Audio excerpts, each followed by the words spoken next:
नमस्कार. फेसबुक लाईव्हवर आपल्या सर्वांचं मनापासून स्वागत करते. गेले 10-11 महिन्यांचा कालावधी अतिशय अरिष्टमय अशा काळाला आपण सामोरे गेलो आणि वेगवेगळे अनुभव आपल्या समोर आले. पण आज ते सगळं काही मागे ठेवून आणि योग्य ती काळजी घेऊन नवीन वर्षात नवी दृष्टी, नवी स्वप्न आणि नव्या संकल्पना घेऊन आपल्याला प्रवास सुरूच ठेवायचा आहे. खरं तर माणसाचं आयुष्य किती क्षणभंगूर आहे, किती अशाश्वत आहे याचा अनुभव आपण या काळात घेतलाय. माणसाच्या जगण्याविषयी अनेक प्रश्नचिन्ह आपल्या मनात उभी राहिली. अशीच जगण्याच्या समग्रतेला भिडणारी, माणसाच्या क्षणभंगूर आयुष्याची उजळणी करणारी एक सकस कविता आता आपल्या भेटीला येत आहे. कवी रामदास खरे यांचा कविता संग्रह आता अटळ आहे. शीर्षकापासूनच एक प्रगल्भ जाणीव निर्माण करणाऱ्या या कविता संग्रहाचा प्रकाशन समारंभ आज साजरा होतोय. आजची परिस्थिती पाहून आम्ही हा अतिशय घरगुती स्वरूपात हा समारंभ साजरा करतोय.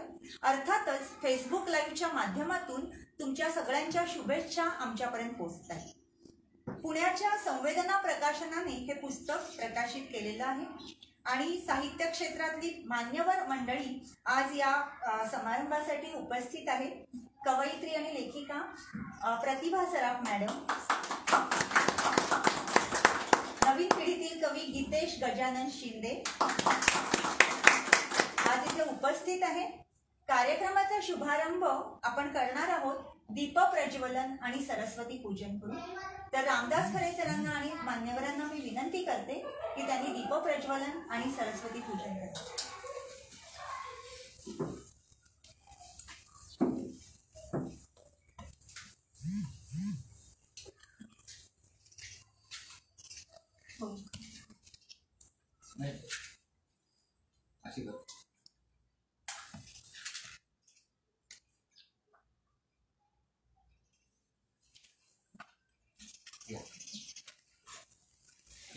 फोटो काढा. सरस्वती पूजनाची आपली परंपरा ही खरं तर आत्मज्योत जागृत करण्याची परंपरा आहे. चांगलं साहित्य,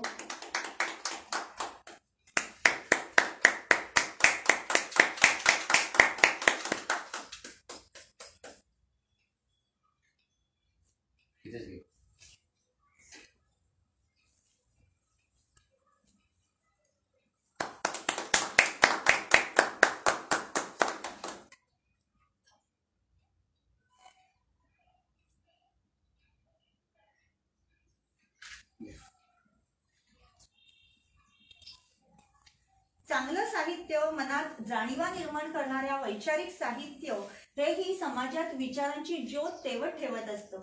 आज ज्या पुस्तकाचा प्रकाशन समारंभ आहे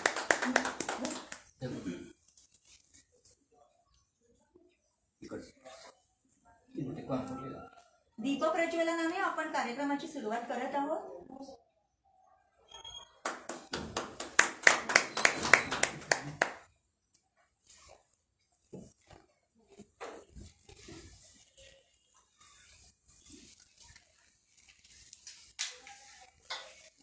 आज ज्या पुस्तकाचा प्रकाशन समारंभ आहे ते पुस्तकही अशाच प्रकारचं वैचारिक पुस्तक आहे जे समाजामध्ये विचारांची ज्योत प्रज्वलित करते.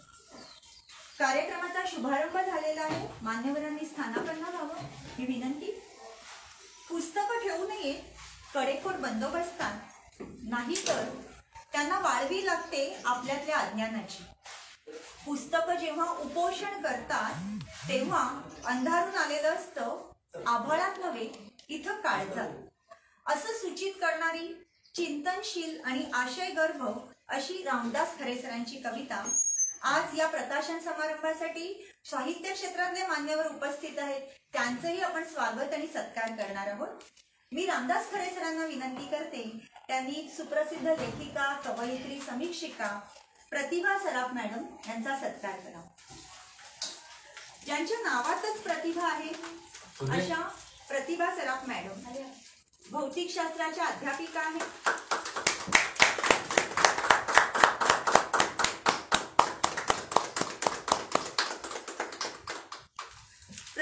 प्रतिभा मॅडम त्यांनी त्यांच्या प्रतिभेची मोहर त्यांनी कथा, कविता, गझल, कादंबरी, ललित लेख, समीक्षा अशा सर्वच साहित्य प्रकारात उमटवली आहे.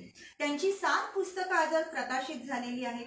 दुःख माझे कोवळे हा गझल संग्रह, 2 कविता संग्रह, ललित लेख संग्रह, तसंच कादंबरी आणि सहज संवाद हे व्यक्तिचित्रणाचं पुस्तक अशी अनेक पुस्तकं त्यांची प्रसिद्ध झालेली आहेत.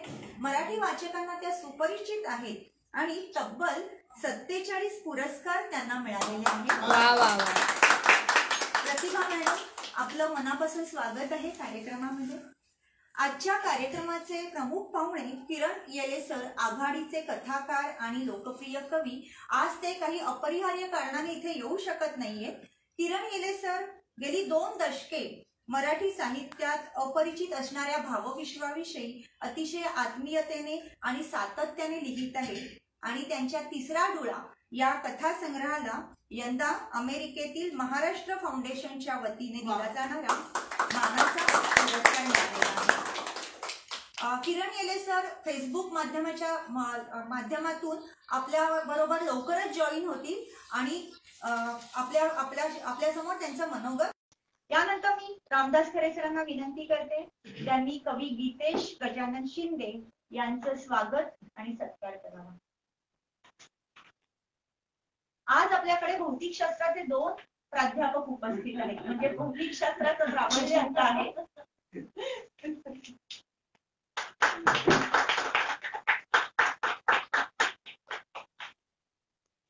कवी गीतेश शिंदे हे नवीन पिढीतील कवींपैकी एक अतिशय आश्वासक नाव आहे. कवितेचा अतिशय गांभीर्यपूर्वक विचार करणारे ते कवी आहेत.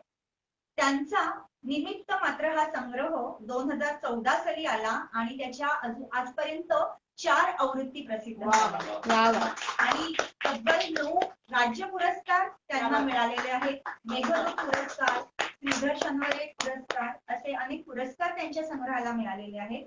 साहित्य अकादमीची प्रवासी शिष्यवृत्ती त्यांना प्राप्त झाली आहे आणि गोवा कोकणी अकादमीच्या अंकात अनन्य या अंकात त्यांच्या 10 मराठी कवितांचा कोकणीत अनुवाद झालेला. तसंच कोलाट संस्थेतर्फे ते रिवाइंड आणि या कार्यक्रमाचं आयोजनही करतात. कवी गीतेश शिंदे, आपलंही या कार्यक्रमामध्ये मनपूर्वक स्वागत आहे. फेसबुकवरही अनेक जण आपला कार्यक्रम बघत आहेत. तुमच्या शुभेच्छा आमच्यापर्यंत पोहोचत आहेत. यानंतर संवेदना प्रकाशनाचे नितीन हिरवे सर आज इथे येऊ शकले नाहीये, पण आणि आपल्याला माहिती आहे की संवेदना प्रकाशनाने आजवर जास्तीत जास्त पुस्तकं ही कवितांची पुस्तकं प्रसिद्ध केली आहेत आणि नितीन दादांचं किती आत्मीयतेने ते काम करतात हे त्याचा आपल्याला अनुभव आहे आणि त्यांच्यासाठी हे काम नसतं, तर कवीप्रमाणे त्यांना ते पुस्तक प्रत्यक्षात येईपर्यंत त्यांचं ते स्वप्न असतं आणि त्या पद्धतीने त्यांनी हे पुस्तक अतिशय देखण्या स्वरूपात आपल्या समोर आणलेलं आहे. आणि एक सांगायला आनंद वाटतोय की संवेदना प्रकाशनाचं हे रौप्य महोत्सवी वर्ष आहे. 25 वर्ष पूर्ण झाली आहेत आणि वर्षाच्या सुरुवातीला हा अतिशय दर्जेदार आणि गांभीर्य असणाऱ्या कविता, अतिशय दर्जेदार कवितांचा संग्रह आपल्या समोर येतो आहे संवेदना प्रकाशनातर्फे. मी बोलतो चिमण्यांशी, माहिती करून घेतो त्यांच्या विश्वाची, अनोख्या भाषेची, जाणून घेतो त्यांच्या व्यथा, दुःख आणि आक्रंदने. आजकाल दिसत नाही तुम्ही, आजकाल दिसत नाही तुम्ही तारांवर, खिडकीच्या गजांवर आणि छाटलेल्या फांद्यांवर. माझा पहिलाच प्रश्न. कवी रामदास खरे यांची ही कविता वाचकाच्या मनात अनेक प्रश्न उभे करते. महानगरीय जाणीवेतून व्यक्त होणाऱ्या या कवितांमध्ये एक प्रचंड असा कोलाहल आहे आणि माणसाच्या अस्तित्वाच्या प्रश्नांना भिडणारी ही कविता आहे. आता अटळ आहे हा खरे सरांचा 4था कविता संग्रह आहे. लेखनाबरोबरच चित्रकला, फोटोग्राफी, भटकंती, संगीत असे अनेक छंद ते जोपासतात. 3 कविता संग्रह, 2 लेख संग्रह, 2 चरित्र लेखन अशी एकूण 7 पुस्तकं खरे सरांची प्रसिद्ध झाली आहेत आणि 5 पुस्तकं प्रकाशनाच्या वाटेवर आहेत. 2018 मध्ये त्यांचं पहिलं सोलो चित्र प्रदर्शन संपन्न झालं आणि आजवर त्यांनी एकूण 30 पुस्तकांची, मासिकांची मुखपृष्ठ रेखाटन केलेली आहेत. मुंबई आकाशवाणी तसंच विविध संमेलनात त्यांनी कविता वाचन केलं आहे. अंकुर वाल्मे पुरस्कार, शिवांजली साहित्य गौरव पुरस्कार, अनेक पुरस्कारांनी ते सन्मानित आहेत. आणि खरे सरांची पेंटिंग तुम्ही पाहिली म्हणजे त्यांची निसर्ग चित्र पाहताना असं वाटतं की त्या चित्रामध्ये आभाळाची निळाई, आभाळाचं निळेपण, निसर्गाची हिरवाई अगदी प्रत्यक्ष समोर अवतरली. म्हणजे जणू काही निसर्ग त्याच्या रंगगंधासकट आपल्या समोर प्रकट झालेला आहे. आणि त्यांच्या चित्रांमध्येच एक कविता असते आणि त्यांच्या कवितांमध्ये ते चित्र दिसतं मानवी मनातल्या कोलाहलाचं, त्यामधल्या भावनांचं आणि समाजातल्या स्थितीगतीचं हे चित्र असतं. असे कवी चित्रकार रामदास खरे सरांनी आपलं मनोगत व्यक्त करावं अशी मी त्यांना विनंती करते. धन्यवाद. व्यासपीठावरील सर्व माझ्या मान्यवर सगळे माझे मित्रमंडळीच आहेत, सगळे परके पण कोणी नाहीये. आणि समोर माझे सगळे मित्रमंडळी आहेत, माझे युवच्या कंठाचे मित्र आहेत, भावे आहेत, सुमन सर आहेत आणि माझ्या दोन्ही मुली. आणि फेसबुक लाईव्ह माध्यमातून अनेक मंडळी हा कार्यक्रम बघत आहेत, अनेक चाहते बघत आहेत, मित्रमंडळी बघत आहेत, त्यांना सर्वांना नमस्कार करतो. माझा 4था कविता संग्रह आणि 8वं पुस्तकाचं प्रकाशन आज होत आहे मान्यवरांच्या हस्ते. याचा आनंद, समाधान आणि थोडीशी हुरूर देखील आहे. हुरूर याच्यासाठी सांगतो की एक प्रकारचे माझे 8वं अपत्यच आहे आणि आपण जसं तर प्रसूती वेदना आपण प्रत्येक बाई सहन करत असते, महिला सहन करत असते, त्याच्याप्रमाणे कवी आणि लेखक देखील सहन करत असतो असं मला वाटतं. पण ही वेदना असते तिचा आनंदाची असते. ही वेदना आपण अगदी हसत हसत झेलत असतो, कारण त्याच्यानंतर आपल्याला त्याची परिणिती म्हणजे प्रकाशन समारंभ होत असतो. प्रकाशक आपल्या हातामध्ये पहिलं पुस्तक घेऊन पडतं तेव्हा जो आनंद असतो त्याचा आनंद कुठलाही याच्यामध्ये आपण मोजू शकत नाही. तो आनंद माझ्या गाठीशी आहे. अशा 8 पुस्तकं आहेत आणि 5 पुस्तकांचं अजून कधी प्रकाशन होईल आता बघूयात. लॉकडाऊनच्या काळामध्ये ती लांबली गेली. या माझा जे मनोगत आहे ती या पुस्तकामध्ये मी ऑलरेडी त्याच्यामध्ये मी गुंतलेलं आहे. त्याच्यामध्ये मला जे काय म्हणायचं ते मी सांगितलेलं आहे. पण त्याच्या व्यतिरिक्त मला काही तुमच्याशी बोच करायचं आहे, तुमच्याशी थोडंसं संवाद साधायचा आहे. आणि 1994 मध्ये माझा पहिला कविता संग्रह प्रकाशित झाला स्पंदन. त्याच्यानंतर 2004 मध्ये जीर्ण देवारा झाला. 2015 मध्ये सिटी स्कॅन आणि सिटी स्कॅनच्या नंतर 6 वर्षानंतर हा संग्रह आता प्रकाशित होतोय. म्हणजे साधारण आपण बघितलं तर पहिल्या दोन्ही संग्रहांमध्ये 10 वर्षाचं अंतर होतं आणि आता 6 वर्षाचं अंतर. माझे गुरुवर्य म्हणजे निरंजन उजगरे, मी त्यांना गुरु मानतो कविता क्षेत्रात. ते गेल्यामुळे खूप आमची हानी झाली. ते मला नेहमी म्हणायचे की रामदास 2 कविता संग्रहामध्ये कमीत कमी 5 ते 6 वर्षाचं म्हणजे त्याच्यापेक्षा जास्त असेल तर उत्तम अंतर पाहिजे. मग मी लगेच त्यांना प्रतिप्रश्न विचारला, का हो असं का 5 वर्षाचं? तर तुझी जी आपली जी कविता असते ती लेखकाला, कवीला तीच कविता आपल्याला वेगळ्या पद्धतीने आपल्याला ती भिडते. आता जर मी स्पंदन मधली कविता मी समोर माझ्या मांडल्या आणि आज 25 वर्षानंतर स्पंदन कविता संग्रहात मी कविता वाचायला लागलो, त्या प्रतिमा मला थोड्याशा वेगळ्या वाटतात की अरे या ओळी त्या निरर्थक वाटतात, या नसत्या तर बरं झालं असतं. किंवा या प्रतिमा जरा थोड्याशा जरा शेळ्या वाटतात, त्या थोड्याशा जरा कालबाह्य वाटतात, ठीक आहे. अशा आपल्याकडे आपल्याच कवितेकडे पाहण्याची आपली दृष्टी, जी समीक्षकाची दृष्टी असते ती आपल्यालाच दृष्टी पडते.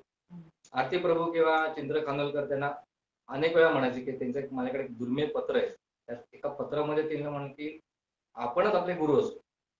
बरेच जण आपल्याला मार्गदर्शक म्हणून लागतात वेगवेगळ्या टप्प्यांवरती, गुरु म्हणून आपण त्यांना करत असतो. पण आपल्याला शेवटी सगळं बघत असतं, कारण तो एक दिवा असतो, कवितेचा दिवा, लेखनाचा दिवा, तो आपणच आपला लावायचा असतो. आणि आपण लावल्यानंतर तो विझू नये म्हणून आपण त्याची काळजी घेत असतो. तो दिवा विझू नये आणि आपण पण विझू नये याची आपण दोघांनी आपण काळजी घेतो. म्हणून ते जास्त मला महत्वाचं वाटतं. अशा टप्प्यांवरती मी प्रवास करत असताना 2015 मध्ये सिटी स्कॅन माझा संग्रह प्रकाशित झाला. सिटी स्कॅनला अगदी ललित पासून ते महाराष्ट्र एम्स सगळ्यांनी भरभरून त्याचा चांगला प्रतिसाद मला मिळाला. त्यानंतर 2016 मध्ये अचानक स्तंभलेखनाकडे मी वळलो. काही गोष्टी असं ठरून होत आहेत, आपोआप अशा घडतात. डोंबिवलीला साहित्य संमेलन भरलं होतं आणि प्रधान सर मला लोकमतचे भेटले आणि मला म्हणाले की तुम्ही असं तुमच्या हस्ताक्षर पत्र भरपूर आहेत तुमच्याकडे, तर तुम्ही त्याच्यावरती एक लेखमाला लिहा का? तर मी ते लेखमाला लिहिण्याचं मी कधी असं लिहिलं नव्हतं. आणि मी नोकरी करत होतो आणि माझ्या ठिकठिकाणी बदल्या व्हायच्या. म्हणजे हे मला कसं शक्य आहे? म्हणजे नाही, हे सगळं तुम्ही करायचं आणि जर तुम्हाला ही आवड जर असेल तर तुम्ही दर रविवारी मला तुम्ही लेख पाठवू शकता. तर त्याच्यातून जवळजवळ 100 लेख लोकमतमध्ये माझे प्रकाशित झाले. निलेश गायकवाड, व्यास क्रिएशन हे सगळा माझा प्रवास बघत होते. त्यांना ती कल्पना एवढी आवडली की स्वतःहून प्रकाशक पुढे आले आणि माझी 2 पुस्तकं पत्रसंवादू आणि पुस्तकं 2 पुस्तकं प्रकाशित केली. तो असा प्रवास होत असताना अचानक चरित्र लेखनाकडे मी वळलो. शिवाजी महाराजांचं चरित्र कुमार गटासाठी तुम्ही लिहा असं व्यास क्रिएशनने सांगितलं. म्हणलं मी कधी शाळेमध्ये आणि कॉलेजमध्ये कधीतरी ऐतिहासिक लेखन किंवा वाचन केलं तर त्याच्या पलीकडे नाही, हे सगळं तुम्ही करायचं आणि तुम्हाला जमेल. तुमची आवड आम्हाला माहिती आहे. तर ते मी सगळे मला त्यांनी संदर्भ ग्रंथ आणून दिले. त्याच्यातून प्रभू शिवाजी राजा साकारलं. त्याच्यानंतर जवळजवळ 34 कॅरेक्टर्स शिवाजी महाराजांना जे शिलेदार प्राणपणाने लढले शिवाजी महाराजांसाठी त्यांचे 34 कॅरेक्टरपैकी जवळजवळ 14 कॅरेक्टर्स मी शब्दबद्ध केले. त्याची पुस्तकं झाली, तिचा संग्रह. त्याला महाराष्ट्रातून जवळजवळ 2000 पुस्तकाची त्या सेटची विक्री झाली आणि व्यास क्रिएशनची मी जोडलं. हा असा सगळा माझा प्रवास चालू होता. लॉकडाऊनचा काळ, सगळ्यांना खाणारा काळ समोर आला. सगळेजण घरामध्येच बंदिस्त झाले. आता खिडकीतून मी सगळं बघायचं निसर्गाच्या वेगवेगळ्या अवस्था. करायचं काय? त्या निलेश गायकवाडने मला सांगितलं की याच्यामध्ये तुमचं आता ही संधी आहे, तुम्हाला घरात बसलात ही संधी आहे. तर मी तुम्हाला 3-4 पुस्तकांची तुम्हाला विषय देतो. 4 पुस्तकांचं मला लेखन या लॉकडाऊनच्या काळामध्ये. तर ते करत असताना मी चरित्र लेखनाकडे, स्तंभ लेखन असं सगळं करत असताना आमच्याच मधल्यावरती राहणाऱ्या कवयित्री सुजाता राऊत आणि माझा संपादक मित्र गीतेश शिंदे यांनी मला दोघांनी एके दिवशी असं मला खिंडीत गाठलं आणि सांगितलं की तुम्ही कवी आणि चित्रकार म्हणून फेमस आहात, तुमची कविता कुठेतरी हरवल्यासारखी आम्हाला वाटते, काय करायचं याच्यात? तर मी सुद्धा रात्र विचार केला की माझ्या मनात होतं ते बरोबर दोघांनी कसं हेरलं आणि मला मनात वाटत होतं की काहीतरी करायला पाहिजे आपल्याला, ही कविता आपल्यापासून जरा दूर झाली. तर या काळामध्ये, त्या लॉकडाऊनच्या काळामध्ये अनेक विविध मासिकांमधून, विविध वृत्तपत्रामधून ज्या कविता मला प्रकाशित झाल्या होत्या त्या सगळ्याची कात्रणं काढली, त्याची नीटवर संगतकार केली, त्याची झेरॉक्स काढल्या आणि आमचा गीतेश शिंदे संपादक त्याच्या हाती सुपूर्द केले की हे बाबा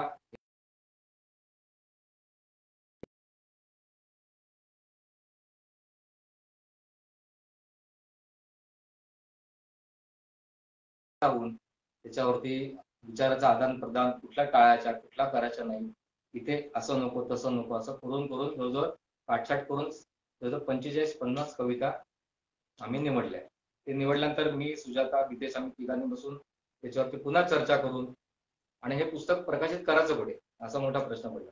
कारण व्यास क्रिएशन हे सगळं चरित्र लेखन आणि माहितीपर या पुस्तकांमध्ये ते जास्त त्याच्यामध्ये ते ओढले होते.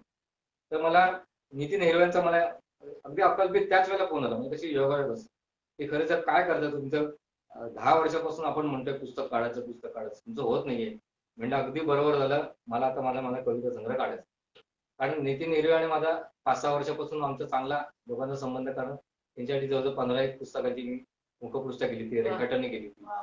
त्यामुळे ओढलो गेलो त्यांच्यामध्ये, की तुम्ही मी आवडीने काढणार आणि मला पाहिजे तसं मी संग्रह काढतो.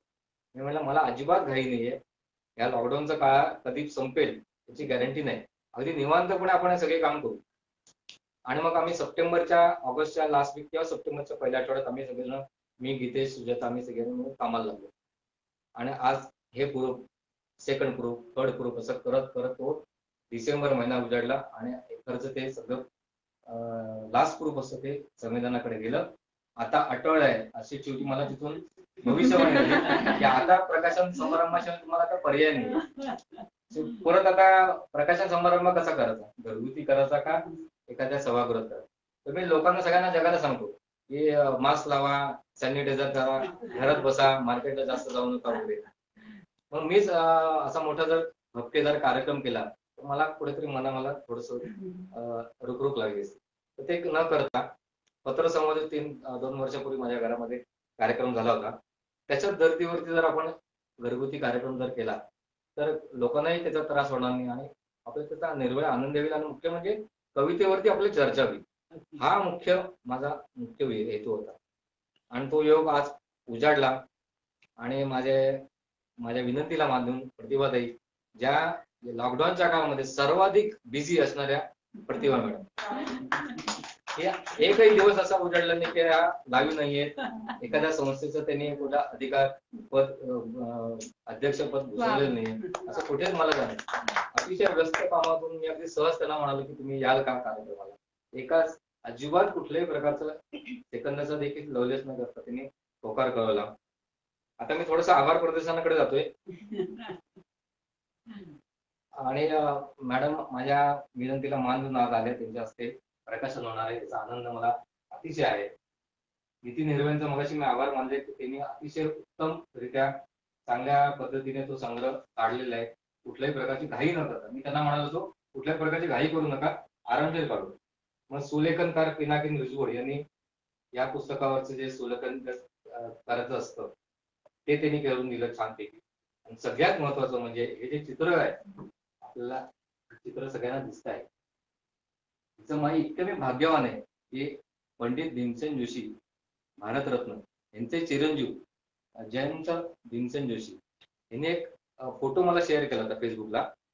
त्याचा कुठल्या तरी एका स्टुडिओ मध्ये गेले ते आणि कार्यक्रम झाल्यानंतरचा एक झरोका होता.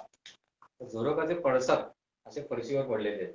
कुठला तरी ऑर्केस्ट्रा म्हणा किंवा तर ते झाल्यानंतर तो सगळा फील आहे ते बघितल्यानंतर मला इतकं आवडलं की मी त्याचं पेंटिंग बनवलं घरी आल्यानंतर. आणि पेंटिंग केल्यानंतर जोशी सरांना पाठवलं, भीतच पाठवलं. एवढे मोठे माणूस आपण किती त्यांच्या पुढे जाणार. ते म्हणे की असं असं मी पेंटिंग बनवलेलं आहे आणि माझ्या पुढच्या संग्रहासाठी त्याचा मुखपृष्ठ म्हणून मी करू का. तर त्यांनी सुद्धा अगदी प्रतिभाताईंसारखं अगदी दुसऱ्या मिनिटाला त्यांनी होकार दिला. म्हणजे त्याचा योगायोग त्याचा दोन होतो. आज तो संग्रह त्यांच्यापर्यंत पोहोचलेला आहे. त्याला पण खूप आनंद झाला. एक माझं चित्र एका फोटोचं रूपांतर चित्रामध्ये करून चित्र मुखपृष्ठावरती विराजमान. तर ते त्यांचं जयंतराव भीमसेन जोशी यांचा आभार मानणे संयुक्ती पडते. त्यानंतर प्रस्तावना या संग्रहाला कोणाची घ्यायची हे खूप माझ्या मध्ये थोडी द्विधा मनस्थिती होती. ज्येष्ठ मंडळी सगळे बंदिस्त होते घरात, त्यांना भरपूर वेळ होता. परंतु माझ्यामध्ये डोक्यामध्ये असा विचार होता की समविचारी समकालीन माझा एक मित्र कोणी किंवा मैत्रीण जर असेल तर त्यांना जर आपण प्रस्तावना करायला दिली तर एक वेगळा असा प्रयोग करू. आणि किरणला सहज म्हणालो. किरण आता सध्या कथा विश्वामध्ये वेगवेगळ्या प्रकारची भरारी घेते, वेगवेगळे प्रकारचे तो प्रयोग करीत आहे. त्याला चांगल्या प्रकारचे पारितोषिक मिळत आहेत चांगल्या स्तरावरती. तर त्याला म्हणाला की तू म्हणतो अरे हा माझा आवडीचा विषय आहे आणि तू माझा जुना मित्र आहेस. तर त्यांनी मला ताबडतोब मंजुरी दिली आणि किरण यांची एक अभ्यासपूर्ण प्रस्तावना मिळाली. अजय कंटर माझे कोकणातले खास मित्र म्हणतात, आमच्या गावातच कणकवली. त्यांना मी म्हणाला की ब्लर तुम्ही देणार का. म्हणाले तू पाठव, तुला संध्याकाळी ब्लर दे. तर अजय कंडर यांचा मी अतिशय आभारी आहे की त्यांनी थोडक्या वेळात मला ब्लर लिहून दिलं. नंतर आमचे कवी मित्र संपादक गीतेश शिंदे निमित्त मात्र एकमेव संग्रहाला पण एवढे 4 त्याच्यावरती आवृत्त्या निघाल्या आणि जवळजवळ 9 पुरस्कार त्यांना मिळाले. गीतेश शिंदे यांचा आभार मानण्यासाठी आता तो माझ्या कविते संग्रहावरती तो बोलणार आहे, त्याची आम्हाला उत्सुकता आहे. प्रतिभा मॅडमचं पण आम्हाला खूप उत्सुकता आहे. ते काय आता म्हणतात कारण मी माझ्याच कवितेवरती बोलणे संयुक्त पडत. नंतर सुजाता मॅडम उगमाकडे जाताना आणि स्वतःपासून दुरावताना या दोन्ही पुस्तकाची मी मुखपृष्ठ बनवली होती. आणि माझ्या जीर्णदेवा या संग्रहाला देखील त्यांनी सुप्रसिद्धीला माझ्या हा सगळा माझा प्रवास त्या जवळून बघतायत. शेजारच्याच म्हटल्यानंतर त्यामुळे जवळून पुन्हा सर्वांचे आभार. सर्वांचं मी मनापासून मी आभार मानतो. प्रत्येक या आता आठव्या या प्रवासामध्ये ज्यांनी मला साथ दिली, ज्यांनी मला सहकार्य केलं त्या सगळ्यांचे सोमण भावे हे एवढे माझे मित्र आहेत. आमच्या घरातले आमच्या जावई आलेले आहेत, विशेष करे त्यांनी मुलाची साथ आहे. ते मागे उभे असल्याशिवाय हे काही शक्यच होणार नाहीये. हा सगळ्यांनी साथ दिलेली सगळ्यांचे मी पुन्हा आभार मानतो आणि माझं लांबलेलं थोडस मनोगत मी थांबतो. धन्यवाद. एका कवी आणि चित्रकाराचा असा प्रवास इतका सुंदर उलगडलाय आणि आता तो महत्वाचा क्षण येऊन ठेपलेला आहे. आता तो क्षण अटळ आहे. आपल्याला आता अटळ आहे या पुस्तकाचा प्रकाशन समारंभ करण्याचा हा क्षण आहे. तर त्यासाठी मान्यवरांच्या शुभहस्ते हा प्रकाशन समारंभ होतोय. त्यासाठी मी प्रतिभा सराफ मॅडम यांना विनंती करते, तसंच गीतेश शिंदे यांनीही यामध्ये सहभागी व्हावं अशी मी विनंती करते.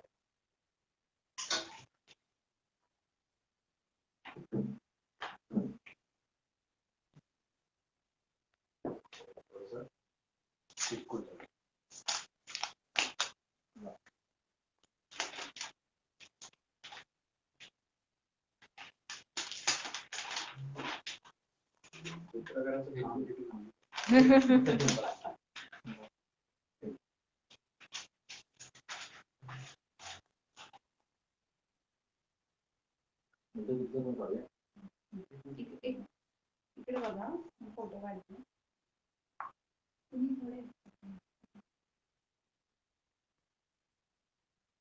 इकडे बघा.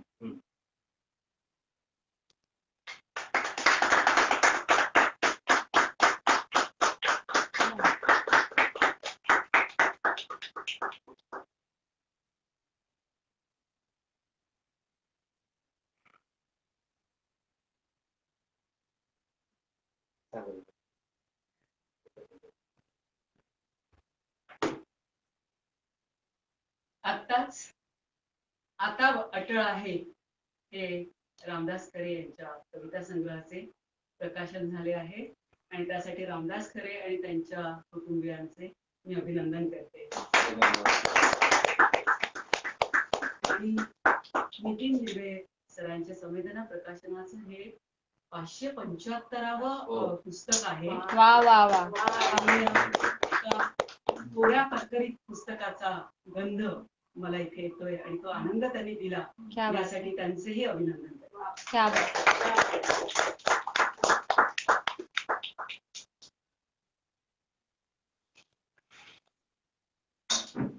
खरे सरांचं मनापासून अभिनंदन. आणि वर्षाच्या सुरुवातीला संवेदना प्रकाशनाने अतिशय सुंदर आणि दर्जेदार असा कविता संग्रह आपल्या हातात दिलेला आहे. आणि आता कार्यक्रमाच्या पुढच्या टप्प्याकडे जाण्यापूर्वी आपण आणखीन एका महत्वाच्या व्यक्तीचा सत्कार इथे करायचा आहे. म्हणजे आज ज्यांच्यामुळे हा समारंभ इथे घडतोय या कार्यक्रमाच्या समन्वय सौ शुभांगी खरे. तर शुभांगी बहिणींना मी विनंती करते, प्रतिभा सराफ मॅडम यांनी शुभांगी खरे यांचा सत्कार करावा अशी मी त्यांना विनंती.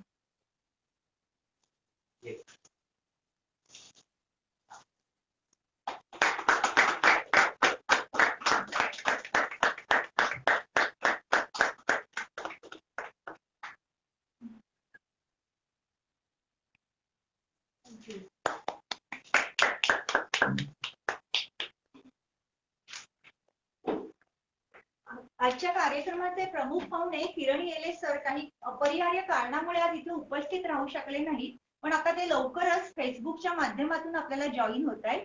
तर लवकरच ते त्यांचे मनोगत आपल्या समोर व्यक्त करतील. किरण येले सर हे यांचं नाव आता अतिशय लोकप्रिय असे कथाकार आहेत ते. आणि अस्सल कविता कोणती असं म्हटलं तर असं मला स्वतःला एक वाचक म्हणून वाटतं की जी कविता शब्दात अडकत नाही आणि जी वाचल्यावरती विसरता येत नाही अशी एक अस्सल कविता. तर एक कविता मी खूप वर्षांपूर्वी ऐकली होती आणि ती माझ्या कायम स्मरणात राहिली. आम्ही चिल्लर सुट्टे पैसे भुक्कड, तुम्ही बंद्या नोटा फक्कड. आमचा नुसताच खळखळाट खडखडाट, तुम्ही शांत एकत्र स्टेपल केलेली. आमच्यावर चित्र गेंडा बिंडा, तुमच्यावर गव्हर्नरची सही. आम्ही टिप वेटरला, भीक भिकाऱ्यांना, तुम्ही पेपर वेट. तर एक अशी अस्सल कविता लिहिणारे किरण येले सर 2000 साली शकून या नावाने त्यांच्या चौथ्यांच्या कविता हा कविता संग्रह प्रसिद्ध झाला आणि त्यातली ही अतिशय गाजलेली कविता त्याच्या अनेक भाषांमध्ये त्याचे अनुवाद झाले, पंजाबी, मल्याळम अशा अनेक भाषांमध्ये. तसंच बाईच्या कविता हाही अतिशय गाजलेला संग्रह ज्याची दखल मराठी साहित्य विश्वाने मोठ्या प्रमाणावर घेतली. किरण येले सरांकडे जी फोटोजेनिक शब्दशैली आहे त्याचं प्रतिबिंब तिसरा डुळा आणि मोराची बायको या दोन्ही कथा संग्रहांमध्ये आपल्याला दिसून येतं. आणि तिसरा डोळा ही कथा वाचताना आपल्याला असं वाटतं की सलग चित्रपटच आपल्या डोळ्यासमोर उलगडतोय. आणि कुठेतरी मला स्वतःला ती कथा वाचताना G.A. कुलकर्णींच्या राधी या कथेची आठवण येत होती. अतिशय वास्तव आणि चित्रदर्शी असे असं त्यांची कथा असते.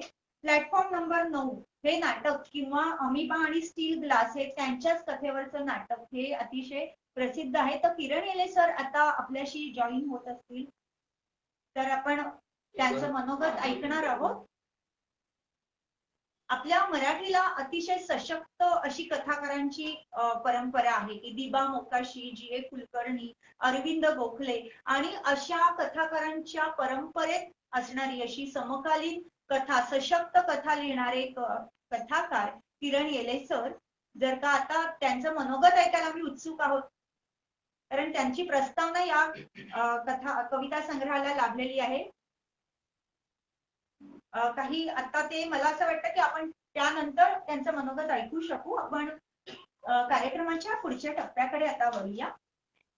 या वर्षीच्या कोमसापच्या झपूर्झा दिवाळी अंकात एक कविता प्रसिद्ध झालेली मला तुमच्या पुढे सांगावीशी वाटते. काही ओळी त्याच्या वाचून दाखवते. कवितेचं शीर्षक आहे पंचप्राण. छाती भरून घेतो नव्या कोऱ्या पुस्तकाचा वास, पहिल्या पावसात दरवळणाऱ्या मृदगंधासारखा. फिरवत बोट त्यातील अक्षरांवरून अनुभवतो स्पर्श ज्ञान. तेव्हा त्वचा विसरते तिचं आंधळेपण. तेव्हा त्वचा विसरते तिचं आंधळेपण. डोळे होतात मुखपृष्ठ नि मलपृष्ठ. डोकावू पाहतात पुस्तकाच्या अंतरंगात.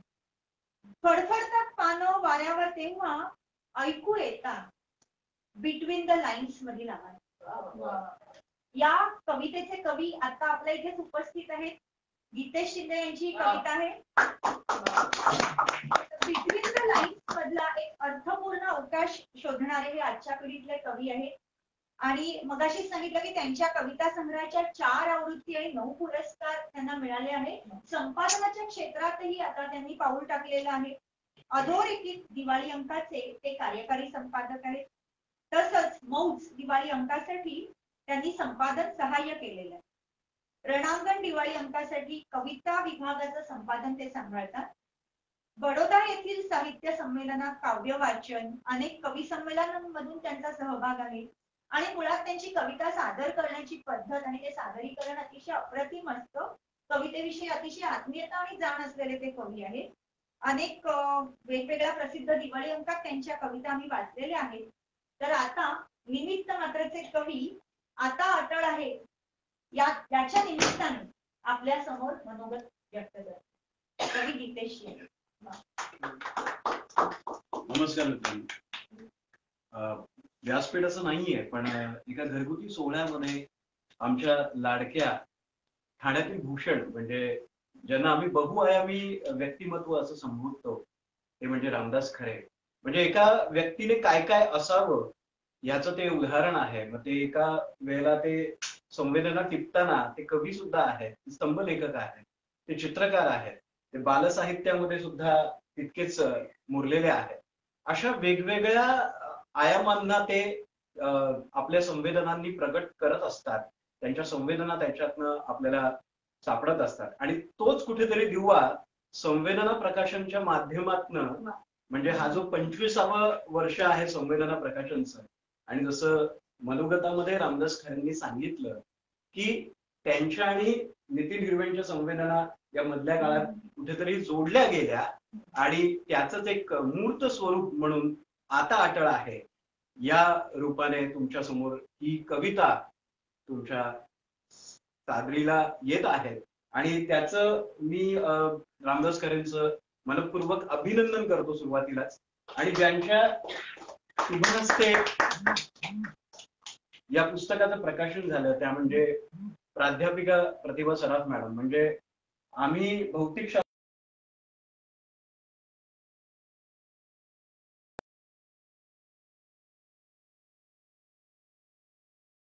आहे की साहित्य तुम्हाला जगायला फक्त MA करायची गरज नसते. तर तुम्ही वा, वा. भौतिकशास्त्र शिकता वा. सुद्धा तुम्ही त्याच्याकडे लोकांनी पाहू शकता. आता या पुस्तकासंदर्भात बोलायचं झालं तर खरेंचं आणि माझं ऋणानुबंध म्हणजे खरेंनी मला माझ्या महाविद्यालयीन दशेपासून पाहिलेलं आहे आणि मी मग त्याच वेळेला मी खरेंना सुद्धा पाहतोय. म्हणजे त्यांच्या स्पंदन या कविता संग्रहाच्या वेळेला मी कदाचित नसेल, पण त्यानंतर जीर्ण देव्हारा असू दे, सिटी स्कॅन असू दे आणि आता अटळ आहे, हा जो प्रवास आहे तो मी त्यांचा प्रवास जवळून पाहिलेला आहे आणि त्यांच्यातला कवी कसा प्रगल्भ होतो आहे हे सुद्धा अनुभवलं आहे. महत्वाची गोष्ट त्यांनीच स्वतः नमूद केली की स्पंदन हा 1994 मध्ये आलेला कविता संग्रह आहे आणि त्यामधल्या प्रतिमा असतील, ती प्रतीकं असतील, आता तितकीशी महत्वाची वाटत नाहीत किंवा ती थोडीशी जुनाट वाटतात. हे कवीला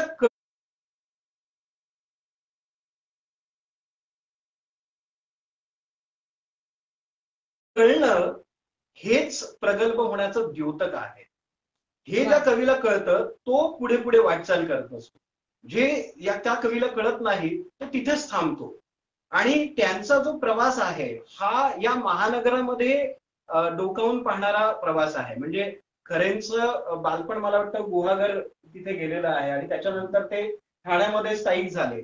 म्हणजे चाळ संस्कृती नंतर मग कुठेतरी फ्लॅट संस्कृतीमध्ये ते रुजले आणि हा सगळा अदमास म्हणजे नोकरीच्या निमित्ताने ते वेगवेगळ्या शहरांमध्ये सुद्धा स्थायिक होते, म्हणजे ते जात होते आणि त्यामध्ये जे अनुभव त्यांना आले ते त्यांनी शब्दबद्ध केलेले आहेत. मग ते कधी कधी कवितेच्या रूपात येतात, कधी स्तंभलेखनात येतात, कधी त्यांच्या चित्रांच्या माध्यमातून येतात. असा हा बहुआयामी संवेदनशील व्यक्तिमत्व आमच्या ठाण्यामध्ये आहे. म्हणजे ठाण्याचा जर आपण विचार केला तर ठाण्यामध्ये कवितेची परंपराच आहे. म्हणजे आपण जर बघितलं तर म्हणजे विकास भावे इथे आहेत, म्हणजे मपान भावेंचं नाव जर घेतलं नाही तर म्हणजे तो पाऊल होईल असं आहे. तर ही सगळी मोठी परंपरा आहे. मग अशोक बागवे सर आहेत, अरुण म्हात्रे सर आहेत, प्रवीण दवडे सर आहेत, महेश केळुसकर आहेत, अशी खूप मोठी परंपरा ठाण्याला आहे. आणि यामध्ये पण आपल्या कवितेचा आवाज जिवंत ठेवण्याचं काम रामदास खरे करत आहेत. म्हणजे त्यांची जी प्रकृती आहे ना ती खूप अशी आवाजी कविता लिहायची किंवा मंचीय कविता लिहायची प्रकृती नाही. ते शांतपणे आपलं सगळ्या संवेदना आहेत ना त्या टिपत राहतात. मग ते कॅनव्हासवरती असू दे नाहीतर कागदावरती असू दे. तर हा जो त्यांचा प्रवास आहे तो गेली काही वर्ष सातत्याने मी अनुभवतोय. आणि आता मला एक नमूद करायचं आहे की या लॉकडाऊनच्या काळामध्ये लिहिलेल्या कविता नाहीये. बऱ्याच जणांना असं वाटेल लॉकडाऊन मध्ये खूप फावला वेळ मिळाला, खूप चिंतन करायला, म्हणजे मोकळे आहोत म्हणून कविता पाडल्या, असं नाहीये. मग या कविता 2010 मध्ये पण लिहिलेल्या आहेत, 2012 मध्ये पण लिहिलेल्या आहेत. म्हणजे त्याला एक परीघ आहे. त्यातला एक जो चंक होता, त्यातला एक जो हिस्सा होता तो सिटी स्कॅन मध्ये आलेला आहे. आता जर आपण महानगरीय कविता म्हणजे रामदास खरेंना जर आपल्याला कुठल्या तराजूमध्ये तोलायचं असेल तर महानगरीय कविता हा त्याचा एक परिप्रेक्ष्य ठरू शकतो.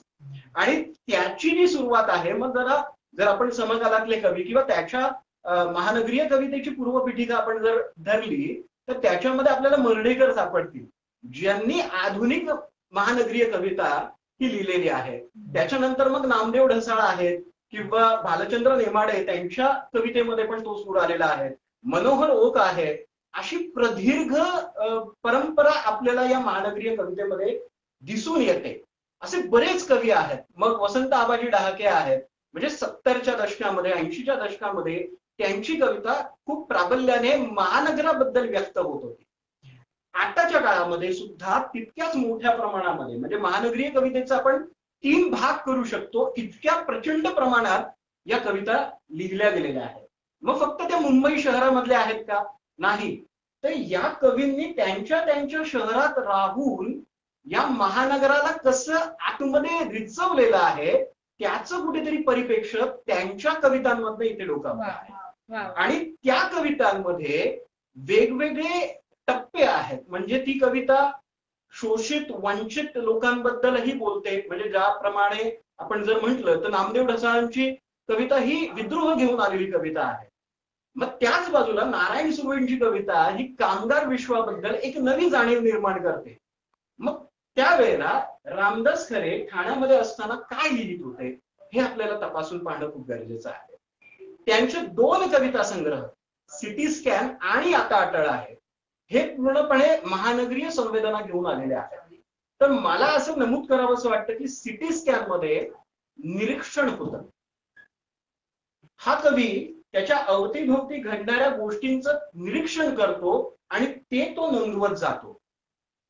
मग आता अटळ आहे मध्ये काय आहे, तर त्याच्यावरचं भाष्य आहे, त्याच्यावरची प्रतिक्रिया आहे आणि त्याच्यावरचं म्हणजे भाष्य आणि प्रतिक्रिया देऊन हा कवी इथे थांबत नाही, तर त्याच्यावरती तो चिंतन करतो, त्याच्यावरती काहीतरी उपाय शोधतो आणि तो तितकाच अस्वस्थ गेल्या दशकात होता, तो या दशकातही तितकाच अस्वस्थपणे हे सगळं मांडू पाहतो आहे. म्हणजे हा जो मनुष्य आहे, म्हणजे रामदास खरे ज्यांना आपण म्हणतो, हा चित्रकलेमध्ये जेवढा तरल आहे तेवढा कवितेमध्ये एक वेगळं रूप त्याचं दिसत राहतं. महानगरीय जाणीवांबद्दल ते तटस्थपणे, म्हणजे त्यांची कविता मुळातच आक्रमक नाही, कारण ही व्यक्ती आक्रमक नाही, हे त्यांच्या म्हणजे त्यांच्या मित्रपरिवाराला सगळ्यांना माहिती असेल. पण तरी सुद्धा त्यांच्या शब्दांमध्ये एक टोकदारपणा मला इथे कुठेतरी जाणवतो. ही कविता कुठल्याही प्रतिमांमध्ये रूपकांमध्ये जास्तपणे अडकत नाही, त्याच्यामध्ये थेटपणे काहीतरी गोष्ट सांगण्याची एक कला आहे, किंवा आपण म्हणतो ना की थेटपणे किंवा कुठलीही सूचकता न ठेवता त्या गोष्टी ते सांगत जातात. आणि तेच मोठं आता अटळायचं एक यश म्हणावं लागेल आपल्याला. या कविता म्हणजे मी कुठे कुठे दिवाळी अंकांमध्ये म्हणा किंवा कविता राखी असू देत किंवा बाकीच्या दिवाळी अंकांमध्ये असू देत त्यांच्या कविता वाचत आलो होतो. पण जेव्हा कविता संग्रह करायचा ठरलं तर साधारणतः ऑगस्ट सप्टेंबरच्या आसपास माझ्याकडे त्यांनी ही जबाबदारी सोपवली की बाबा तू तुझ्या नजरेतनं पहा. आणि तसा तटस्थपणा कोणाचा तरी लागतो, कारण आपण मधल्या काळात खूप सारं लिहून गेलेलं असतं. पण जेव्हा आपण संग्रह शब्दबद्ध करत असतो, एका संग्रहामध्ये ते कलेक्शन जेव्हा ठेवत असतो, तेव्हा त्यातलं सगळ्यात सर्वोत्कृष्ट काय आहे आणि त्याचा परिणाम, साधक बाधक परिणाम कसा साधला जाईल हे कुठेतरी तपासून पाहावं लागतं. तर या कविता वाचताना बऱ्याच म्हणजे त्याच्यामध्ये एक 36 कविता याच्यामध्ये सापडतील. त्याच्यामध्ये 3 दीर्घ कविता आहेत आणि त्या दीर्घ कवितांमध्ये काही तुकड्या आहेत. त्यामुळे एकूणच 45 कवितांचा हा कविता संग्रह आहे.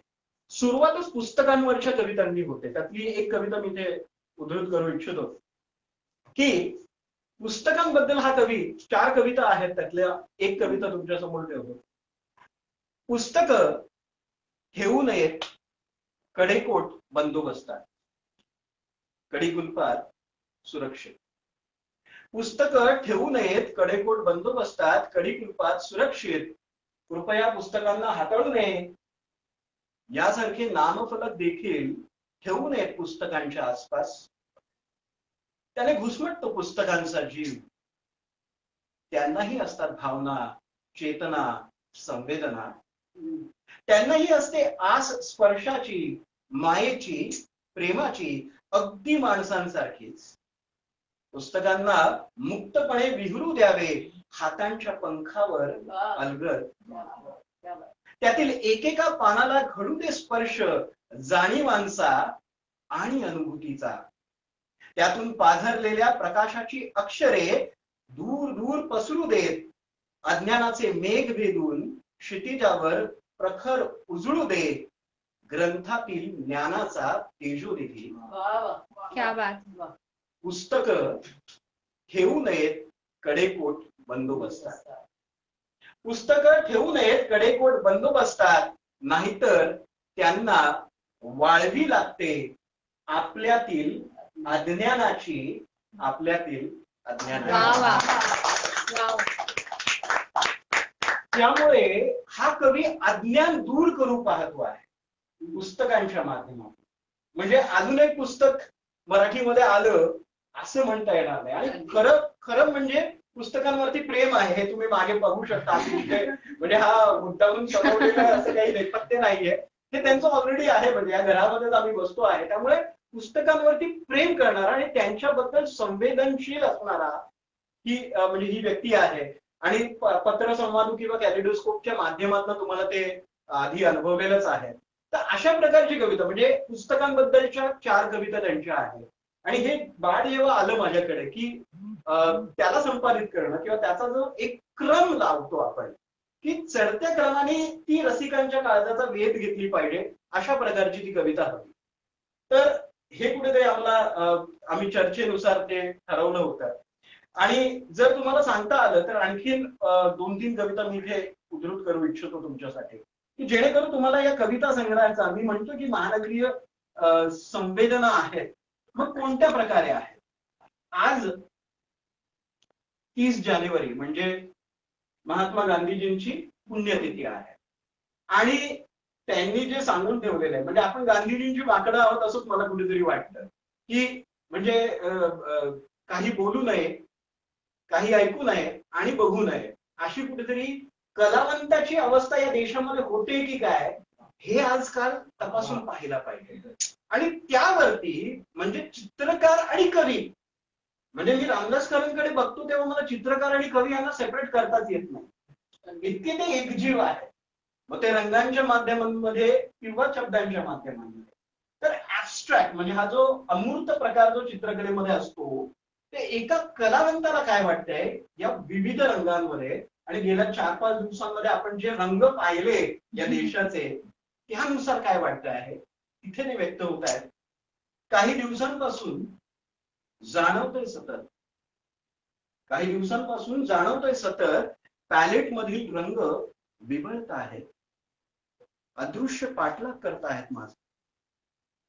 उत्तर रात्र गारठा सिगारेट शिरगावून आराम खुर्चीत स्टुडिओत फक्त मी आणि कॅनव्हास. कामही अंतिम टप्प्यात आले. रंगांचं भेसूर अस्पष्ट हसणं जाणवतंय पुन्हा. मी सावध. हिरवी निळी तांबडी बुगळ रोखलेली फुसफुसतात काही. मी संमोहित. सिगरेटचा चटका भानावर. नागवा करारी त्याला आणि फासा रंग सर्वांगाला कुठल्या तरी रंगाचा आदेश. आता मी निमूटपणे स्वाधीन करतो माझ्यातील वासनांचे हिंसेचे वर्णद्वेषाचे जहाल रंग. मी आरशासमोर पराभूत एखाद्या ऍबस्ट्रॅक्ट पेंटिंग सारखा पारदर्शी. मी आरशासमोर पराभूत एखाद्या ऍबस्ट्रॅक्ट पेंटिंग सारखा पारदर्शी. आता खूप हलकं वाटतंय. म्हणजे मध्यंतरी एका लेखकाला प्रश्न पडला होता की आपला मुरगन झालाय की काय. आणि अशी अवस्था वारंवार या देशातलंच नाही तर जगातल्या कलावंतांवरती ती उडावत असते की त्यांचा कुंचला त्यांना म्यान करावा लागतोय किंवा त्यांची लेखणी त्यांना म्यान करावी लागते. आणि त्याबद्दल रामदास खरे हे अस्वस्थ होतात आणि म्हणजे तुमच्या माझ्यातली जी संवेदना आहे ती इथे पेरत राहतात. त्यानंतर जर म्हणायचं झालं तर जी कविता म्हणजे माझ्या अधोरेखित दिवाळी अंकात सुद्धा होती ती कविता इथे सादर करतो. मी ज्या महानगरीय संवेदनेबद्दल बोलतो आहे की ती कशी तुमच्या कवितेमध्ये डोकावते आहे आणि त्याचा कसा एक विस्तार आपल्याला दिसतो आहे ते पाहूया. ओळख या शीर्षकाची कविता आहे. कार्बन सल्फरने काळवंडलेलं आभाळ, रस्त्याकडेची फांद्या छाटलेली खुरटी झाडं, सिग्नल पाशी हॉर्नची जीवघेणी चढाओढ, काळ्या कुट्ट समुद्राने नाकारलेल्या अगणित वस्तू आणि जुनाट खिडकीतून दिसणारी गिरण्यांची धुरांडीची भिजलेली केविलवाणी तोंड हीच माझ्या शहराची ओळख. कामगारांचा उष्ण घाम सिरिंज मध्ये भरून इंजेक्शन देईन म्हणतोय नाईट लाईफच्या नावाखाली फिरकणाऱ्या नशिला मुलांच्या शिरेत. कामगारांचा उष्ण घाम सिरिंज मध्ये भरून इंजेक्शन देईन म्हणतोय नाईट लाईफच्या नावाखाली फिरकणाऱ्या नशिला मुलांच्या शिरेत आणि सड्यावरचं निखळ चांदणं पसरवून देईन कष्टकऱ्यांच्या डोळीवर. खरंच करता येईल असं. एके दिवशी सारं शहरच होईल गडप. एके दिवशी सारं शहरच होईल गडप, काळ्याकुट्ट थंडगार पोकळीत उत्खनन करताना गवसतील कवितेच्या ओळी संदर्भ, कविस्तर मिळवून देईल एक स्वतंत्र अस्तित्व या अनोळखी शहराला कवितेतून, कविस्तर मिळवून देईल एक स्वतंत्र अस्तित्व या अनोळखी शहराला कवितेतून. वाह वाह, क्या बात है. त्यामुळे मला असं वाटतं की हा जो कवी आहे तो दुसऱ्यावरती स्वतःची जबाबदारी ढकलत नाही. तुमचं तुम्ही पाहून घ्या, मी कविता लिहिलेली आहे, तर ते ठामपणे असं वक्तव्य करतायत कवितेमध्ये की कवीच तुम्हाला एक ओळख निर्माण करून देणार आहे. म्हणजे पाब्लो नेरुदाचं एक महत्वाचं वाक्य आहे की राजकारण राजकारणाच्या ठिकाणी आहे, समाजकारण समाजकारणाच्या ठिकाणी आहे. देशामध्ये जगामध्ये इतक्या उलथापालथी घडत होत्या, तेव्हा कवी काय करतो? तर कवींनी प्रश्न विचारले पाहिजेत, या लेखक कलावंतांनी प्रश्न विचारले पाहिजेत. ही आपली नैतिक जबाबदारी आहे आणि ती जबाबदारी स्वीकारताना या माध्यमातून आपल्याला कुठेतरी दिसत आहे.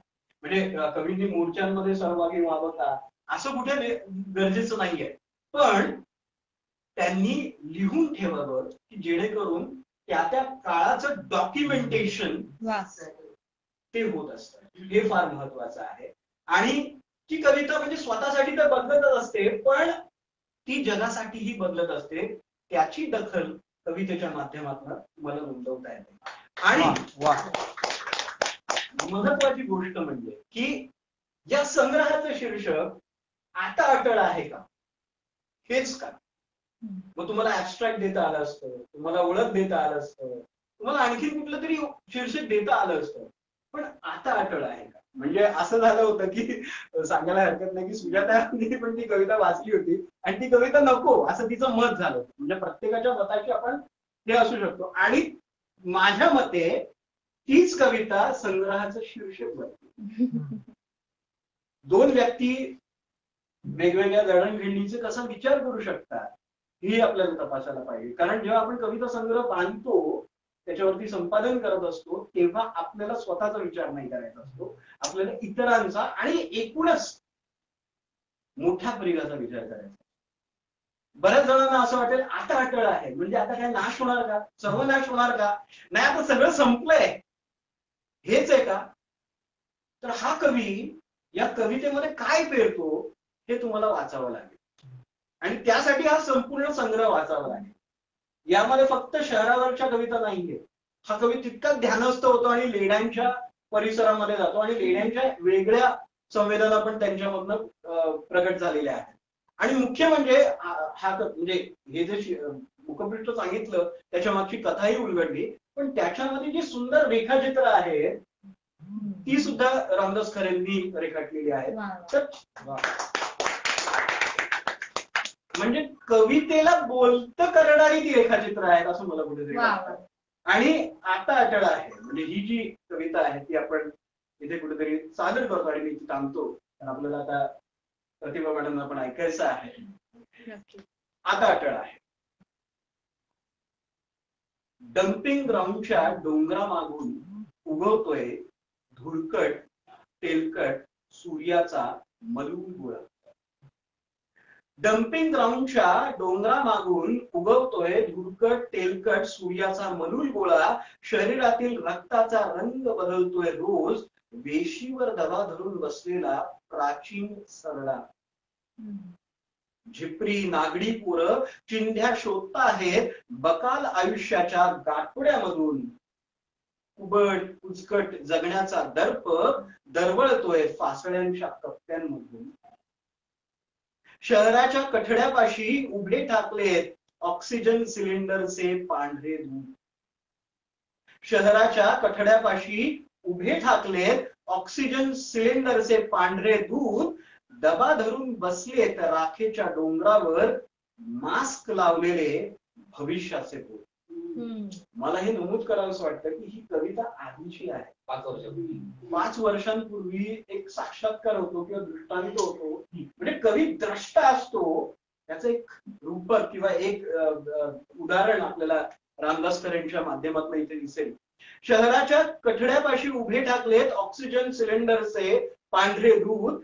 डबा धरून बसलेत राखेच्या डोंगरावर, मास्क लावलेले भविष्याचे भूत, पुस्तकांवर, फुलपाखरांवर, स्तनांवर साठत राहतोय रोजच सनातनी कार्बन. पुस्तकांवर, फुलपाखरांवर, स्तनांवर साठत राहतोय रोजच सनातनी कार्बन. लाहरसात गाडून घेतलेल्या अंकुरासाठी आता अटळ आहे शहराचं शवविच्छेदन. आता अटळ आहे शहराचं शवविच्छेदन. यामध्ये शेवटच्या 2 ओळी फार महत्वाच्या आहेत की मला शहराचं शवविच्छेदन करायचं आहे, पण कशासाठी? या सगळ्या लावारसामध्ये गाडून घेतलेल्या नव्या अंकुरासाठी, की हे पुढलं जग तरी चांगलं होईल याचा कुठेतरी एक दृष्टिकोन आणि पॉझिटिव्ह विश्वास रामदास खरे देतात. मला वाटतं की या कविता संग्रहाबद्दल मी बोललो, आता प्रतिभाताई पण बोलतील, पण तुम्ही हा कविता संग्रह स्वतः विकत घेऊन वाचला पाहिजे. म्हणजे ही आता नितीन हिरवे असतं तर कदाचित त्यांनी सांगितलं असतं की त्याचं काही मूल्य आहे किंवा काय आहे, पण ते मूल्य हे भौतिक झालं. पण या कविता जर तुम्हाला अनुभवायच्या असतील, त्याच्यामधनं जर अमूल्य असं काहीतरी अनुभवायचं असेल तर आता अटळ आहे, हे घेणं सुद्धा अटळ आहे. हे सांगून धन्यवाद. गीतेशने सांगितल्यानुसार आजपासून हा संग्रह फ्लिपकार्ट आणि अमेझॉन वरती उपलब्ध आहे, बुकगंगावरती उपलब्ध आहे. नंतर पुस्तकपेठ नाशिक, पुणे आणि मॅजेस्टिकचे सर्व स्टॉल तिथे हा संग्रह उपलब्ध आहे. तसंच पपायरस कल्याण जे आता महत्वाचं बुक स्टॉल आहे, तिथे पण संग्रह उपलब्ध आहे.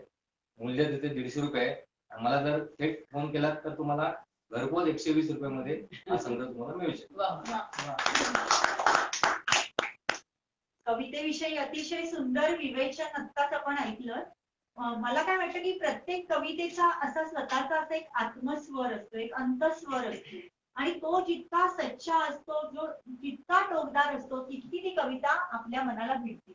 तर अशाच संवेदनशील कवयित्री आज आपल्याकडे उपस्थित आहेत. प्रतिभाताईंच्या कवितेविषयी बोलायचं तर मी म्हणेन की तो एक अतिशय जाणत्या स्त्रीचा समंजस उद्गार कसा असतो तशी त्यांची कविता आहे. आणि मला त्यांची एक कविता, छोटीशी कविता तुमच्या समोर ठेवावीशी वाटते. एक नदी छोटीशी. एक नदी छोटीशी प्रत्येकाच्या मनात असते, एक नदी छोटीशी. आत कोरडी पण खळखळते, एक नदी छोटीशी. खडकांमधून अडकत दबकत वाट शोधते आपली. बांध नका मज घालू म्हणते, एक नदी छोटीशी. राजा साधू फकीर कोणी काठावरती बसतो, अलगत त्याचे पाय भिजवते, एक नदी छोटीशी. अतिशय सृजनशील अशा कवयित्री प्रतिभा सराफ मॅडम. त्यांची 7 पुस्तकं आणि त्यांचे अनेक पुरस्कार तर त्यांना आहेतच, पण त्याबरोबरच मॅजेस्टिक प्रकाशनाच्या ललित मासिकात दृष्टिक्षेप हे अतिशय महत्वाचं सदर त्या चालवतात. आणि त्यामध्ये अतिशय उत्कृष्ट अशा पद्धतीने ते कवितांची मीमांसा, पुस्तकांची मीमांसा आणि तीही आस्वादक पद्धतीने त्या करतात. आणखी त्याचबरोबर त्यांचं मुंबई मराठी साहित्य संघाच्या नियामक मंडळाच्या त्या सदस्य आहेत. विविध विषयांवरती त्यांची व्याख्यानं, परिसंवाद आणि चर्चासत्रांमध्ये त्यांचा सहभाग असतो. आकाशवाणी, दूरदर्शनसाठी त्यांनी अनेक कार्यक्रम सादर केलेले आहेत. अखिल भारतीय साहित्य संमेलनात त्यांचा सहभाग असतो. तसंच साहित्याविषयी अतिशय आत्मीयता आहे आणि त्यांच्या लेखनात एक अतिशय सहजपणा आहे. आणि त्याही पलीकडे मला प्रतिभा मॅडम विषयी जाणवतं की त्यांच्याकडे अतिशय सकारात्मकता आहे आणि ही गोष्ट खरंच खूप छान आहे. त्यांच्या अध्यक्षीय भाषणासाठी आपण अतिशय उत्सुक आहोत. तर मी त्यांना विनंती करते, प्रतिभा सराफ मॅडम. धन्यवाद सुजाता. एक छान असा साहित्यिक छोटासा घरगुती मेळावा. समोर रामदास खरे यांची चित्र पेंटिंग्स आहेत, मागे पुस्तकं आहेत, पारितोषिकं आहेत आणि सर्वात महत्वाचं म्हणजे खूप जवळ असे बसलेले त्यांची सगळी घरातली माणसं आणि मित्रपरिवार आहे. आणि छोटासा छान असा सोहळा चालू आहे. आजच्या कार्यक्रमाचे उत्सव मूर्ती, लेखक, कवी, चित्रकार रामदास खरे. साहित्य क्षेत्रातील एक महत्वाचे नाव म्हणजे किरण येले, जे सोशल मीडियाद्वारे आपल्या उपस्थित राहणार आहेत. माझा तरुण कवी मित्र, संपादक गीतेश शिंदे, आणि हो, माझा मुलगा सुद्धा. आणि या पुस्तकाच्या निर्मितीत त्याचा फार महत्वाचा सहभाग आहे, आपल्या बोलण्यावरूनच लक्षात आलं असेल. आणि आतापर्यंत जी सूत्रसंचालन करतीये सुजाता, तिचं मला कौतुक कशासाठी करावं असं वाटतं की साहित्य क्षेत्रामध्ये एका गोष्टीची वानवा आहे की अनुवादाचं काम करण्याची फार मोठ्या प्रमाणात गरज आहे. आणि त्याचं काम तिने सुरू केलेलं आहे. मी त्या कामासाठी तिला शुभेच्छा देते आणि तिचं कौतुकही करते. माझ्या आठवणीप्रमाणे साधारण 2005 साल असावं, तर एका भव्य व्यासपीठावरून कविता वाचून मी उतरत होते आणि रामदास खरे तिकडे आले आणि त्यांनी कौतुक केलं माझ्या कवितेचं. आणि आपल्या कवितेचं कोणी कौतुक केलं की आपल्याला खूप छान वाटतं. आणि त्यांनी मला भेट म्हणून त्यांचं पुस्तक हातात दिलं, जीर्ण देवा. आणि रामदास खरे या माणसाची ओळख होण्याच्या खूप आधी मला त्यांची कवितांची ओळख झाली.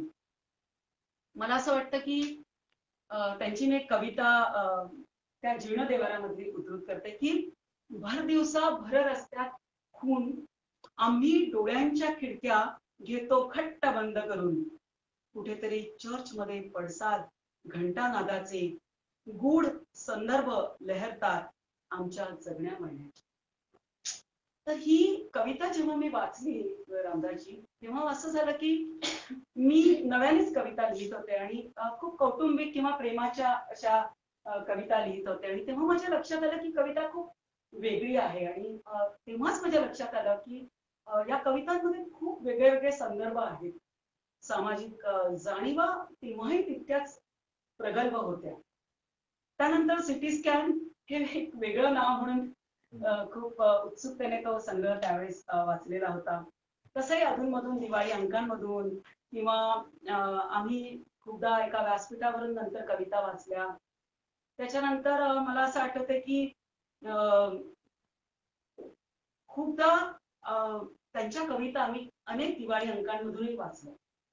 आणि रामदास खरे यांच्या कविता मी इतके वर्ष वाचत आलेली आहे. आणि माझ्या लक्षात आलं की हा जो संग्रह आहे आता अटळ आहे, हा म्हणजे खूपच त्यांच्या आलेख हा कवितांचा असा वाढलेला आहे आणि खूप महत्वाचा असा संग्रह त्यांच्या हातून निर्माण झालेला आहे. या नियमितपणे कविता लिहिणे आणि सातत्याने उत्तम कविता लिहिणे, मला असं वाटतं की व्रतस्थपणे ते हे काम करत आहे.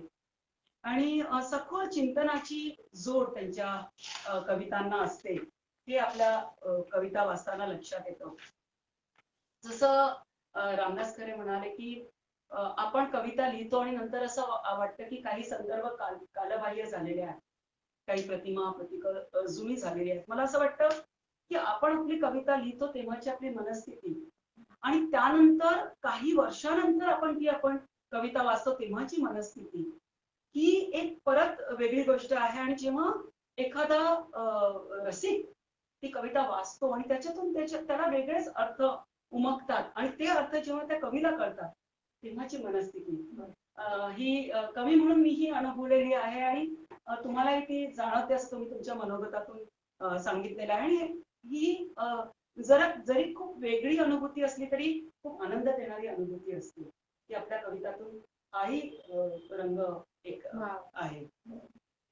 जसं गीतेशने सांगितलं की 3 दीर्घ कविता आहेत. पुस्तकं बोलतात तेव्हा, मौन रंग आणि करत पायची निरीक्षण. तर पुस्तकं बोलतात तेव्हा याच्यावर गीतेश बोलला म्हणून मी थोडंसं पुढे जाते की या परत 3 कवितांमध्ये खूप छोटे छोटे भाग आहेत. पण हे नुसताच भाग नाहीये, तर या संपूर्ण अशा कविताच आहे, परिपूर्ण अशा कविता आहेत. प्रत्येक भाग ही एक कविता आहे. त्याच्यातही कसं होतं की एखादा विषय आपल्या जेव्हा डोक्यात येतो तेव्हा संपूर्णपणे आपण तो विषय एका छोट्याशा कवितेत नाही मांडू शकत. आणि मग आपल्याला खूप वेगळ्या वेगळ्या कविता त्यासाठी लिहाव्या लागतात. तर असे एकाच विषयावरचा म्हणजे हा अगदी ज्वलंत विषय आहे करोनाचा काळ. आणि म्हणून मला असं वाटतं की यातल्या काही फक्त मी ओळी उद्धृत करते. एक कविता त्यांनी अशी लिहिली आहे की जगविख्यात अजस्त्र भिंतीला तडे जातात, पिसाचा मनोरा थरथरू लागतो आणि ताजमहालावर काजळी धरू लागते. मला असं वाटतं की हे संकट करोनाचं फक्त भारतात नव्हतं, जगभरात संकट होतं. आणि त्या संकटाला असं त्यांनी एकत्र सगळं आणलेलं आहे. 2-4 ओळींमधून त्यांनी दाखवलं की हे संकट जगभरातलं संकट आहे. किंवा दुसऱ्या ओळी बघा की थिजलेल्या रस्त्यावर रेंगाळतोय भययुक्त हरणांचा कळप, सिग्नल पाशी थांबलेल्या सळड्यावर बहिरी ससाणा घालतोय झडप. तर जे पूर्वी कधीच पाहायला मिळालं नाही असं दृश्य फक्त भारतात नाही तर जगभरातल्या लोकांनी हे अनुभवलं की सगळे प्राणी जंगलातले हे रस्त्यावर आले, सिग्नल पर्यंत आले, माणसांच्या बिल्डिंगी पर्यंत आले. पण इथे त्यांनी जो नुसताच हरणं फिरत फिरत नाही आली, तर ती भयग्रस्त आहे. तर ही जी तीव्रता त्याच्यातून जाणवते आणि ती आपल्या अंगावर काटा आणते की अरे हे सगळं फार त्रासदायक आहे, वाईट आहे. नंतर त्यांच्या अशा ओळी आहेत की मृतांच्या आकड्यांसमोर दलाल स्ट्रीटचे आकडे माना टाकतायत. मृतांच्या आकड्यासमोर दलाल स्ट्रीटचे आकडे माना टाकतायत दिवसागणिक आणि रिझर्व्ह बँकेचे दिवे पटापट मालवले जात आहेत घोषणा करण्यापूर्वी. म्हणजे ही सगळी ढासळलेली अर्थव्यवस्था आहे किंवा मंदीच्या काळाची जी भीषणता आहे ही या 4 ओळीमध्ये त्यांनी उद्धृत केलेली आहे. त्याच्या पलीकडे काही सांगण्याची गरजच नाहीये.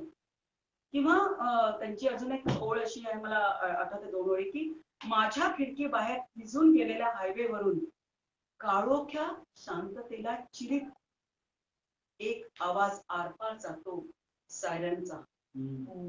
मला असं वाटतं की अनेक दिवस आपण सर्वजण बंदिस्त होतो आणि हे जे आपण सगळ्यांनी बाहेरचे जग ही खिडकीतूनच अनुभवलेलं आहे.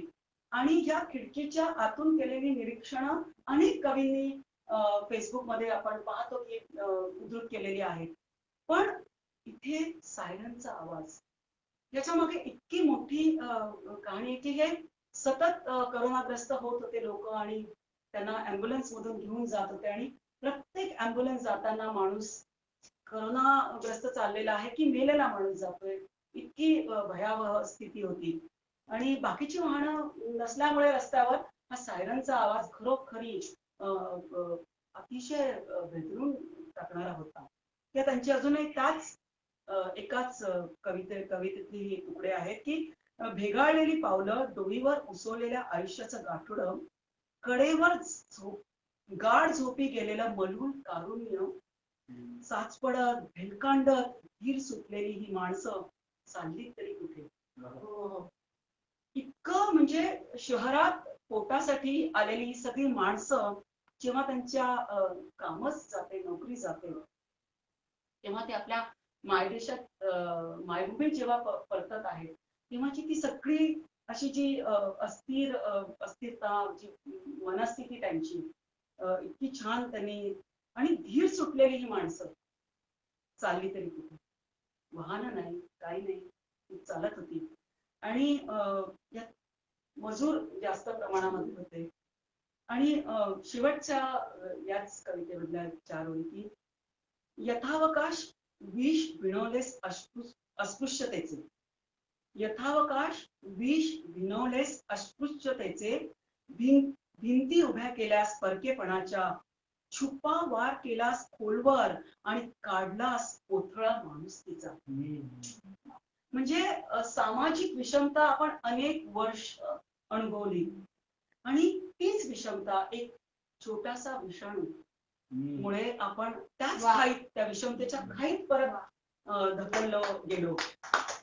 आणि गळा भेटत दूर म्हणजे हात मिळवणं सुद्धा दुराभास्त होऊन गेलं. ती भीषणता किती 4 ओळीत त्यांनी उद्धृत केलेली आहे. आणि या अनेक कवितांच्या मध्ये मला असं उच्चांक वाटला 2 ओळींचा, आणि ती मला असं वाटतं फार महत्वाचं आहे की प्रत्येक जण आपल्या आपल्या परीने या संकटाला दूर ढकलत होता आणि स्वतःला वाचवत होता.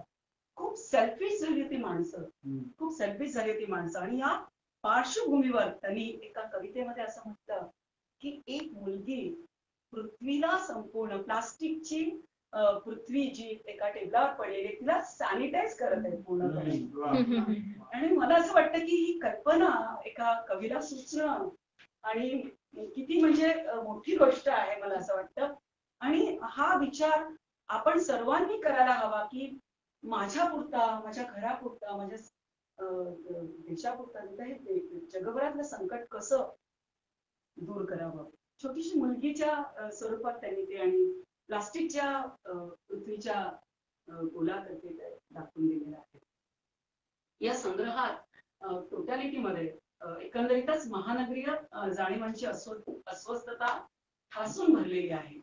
तर मी कविता ऐकवण्यापेक्षा फक्त काही शब्द ऐकवते आणि त्याच्यातून तुम्हाला ती तीव्रता जाणवेल की कुबट विचारांचे आज्ञामोह, ऑक्सिजन सिलेंडरचे पांढरे दूध, शापित महानगरी, ढासळणारे पुरातन अवशेष, होरपळलंय माझं शहर, अंधार पोकळी, आभाळ काळवंडलंय आणि माणूस पण हरवलंय, बधिरता, अराजकता, प्रश्नचिन्हांच्या खिड्यांनी जर्जर झालेलं शरीर.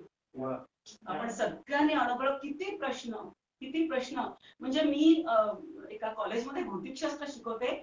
माझे सगळे विद्यार्थी मला एकच प्रश्न विचारत होते, मॅडम कधी सुरू होणार कॉलेज, कधी सुरू होणार कॉलेज. म्हणजे प्रत्येकाला प्रत्येकाला घराबाहेर पडायचं होतं, प्रत्येकाला काही शिकायचं होतं, अनुभवायचं होतं. प्रत्येक जण कंटाळलेला होता आणि हे सगळे प्रश्नचिन्ह, ही प्रश्नचिन्हांच्या खिड्यांनी जर्जर झालेले शरीर.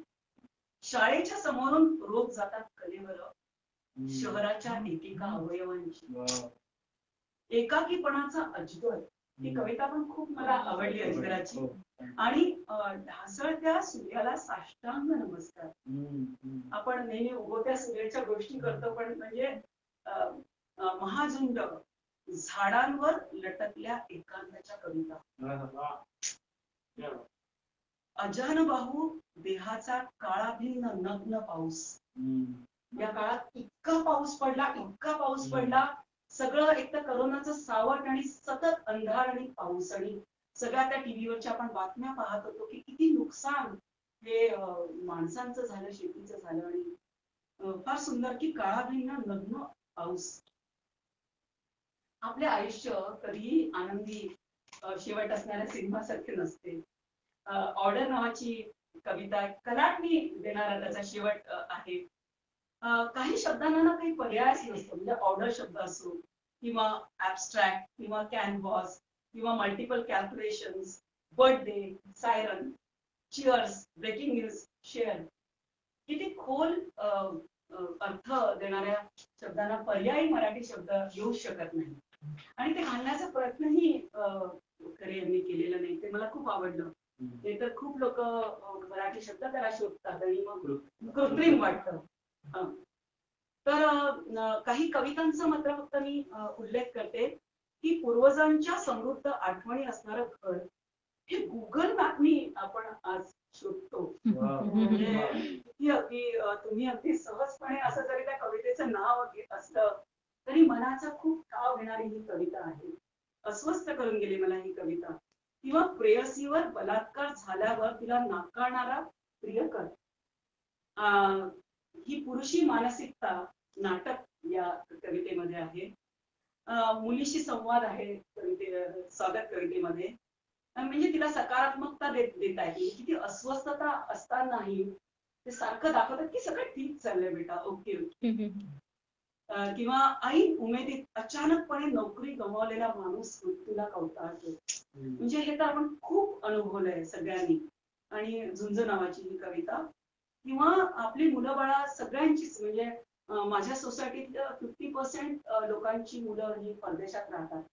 आणि हा खूप मोठा गहन प्रश्न असा आहे. आणि ही पलीकडे स्थायिक झालेली मुलं आहेत आणि त्यामुळे इथे असलेले जे पालक आहेत ते मानसिक खच्चीकरणामुळे आजारी, दुःखी आणि लहान वयातच वृद्ध झाल्यासारखे आहेत. पण या सगळ्या समस्या दाखवताना मला खूप रामदासजी तुमचं आवडलं की सुंदर विरोधाभास दाखवलं की हे सगळं मुलं आपली परदेशात आहेत आणि इथे कबूतर आपली घरटी करतायत आणि पिढी वाढत आहेत त्यांच्या ह्याच्यामध्ये. निर्मनुष्य नावाच्या ही कविता आहे. किंवा कितीतरी प्रश्न असे असतात की आपल्याला खूप मदत करावीशी वाटते लोकांना, खूप काही करावंसं वाटतं आपल्याला लोकांसाठी, पण आपण हेल्पलेस असतो, आपण काहीही करू शकत नाही. आणि त्याची निरुत्तर नावाची ही कविता खूप मोचरी जाणीव जी संवेदनशील माणसाला होतेच. किंवा मॉल्स, कमर्शियल कॉम्प्लेक्स, आलिशान हॉस्पिटल, मला हा शब्द खूप आवडला. आजकाल हॉस्पिटल खरंच आलिशान झाले आणि आणि लुटण्यासाठी अजून अधिक त्यांच्याकडे काहीतरी मिळाले. तर यामुळे ही सगळी शहरं अशी आपल्याला वाटतं की समृद्ध झाली आहेत, परंतु या सगळ्यामुळे शाळा बाहेर फेकल्या गेल्या शहराच्या. ब्युटी नावाची कविता एक खूप कवितांविषयी बोलता येईल, पण मी ते थांबते की एक चित्रकार, संगीत प्रेमी आणि उत्कृष्ट फोटोग्राफर असलेले आमचे कविमित्र रामदास खरे यांच्या कवितेत या सगळ्याचे पडसाद पडणं स्वाभाविक आहे. आणि जसं एक कविता गीतेशने वाचली त्याच्यात तो संदर्भ आहे की मी आरशासमोर पराभूत एखाद्या ऍबस्ट्रॅक्ट पेंटिंग सारखा पारदर्शी. किंवा दुसरा संदर्भ, माझ्यासोबत रंग, ब्रश, पेन्सिल आणि पांढरा शुभ्र कॅनव्हास. किंवा हिमशुभ्र रंगांचे फटकारे. किंवा हे ताजे शुद्ध रंग या प्रमाणबद्ध वळणरेषा. किंवा जहांगीर मधली अभिजात चित्रे. किंवा गायतोंडींची अमूर्त शैली. म्हणजे मला असं वाटतं की सर्वसाधारण माणसांच्या कवितांमध्ये न येणारे संदर्भ हे स्वाभाविकपणे चित्रकार असल्यामुळे त्यांच्या कवितेत आले आणि ती एक वेगळेपण त्या कवितांमध्ये आहे.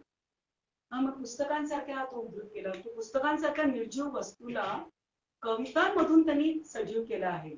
त्यांना भावना असतात, चेतना असतात, संवेदना असतात, त्यांना स्पर्शाची आणि मायेची आस असते.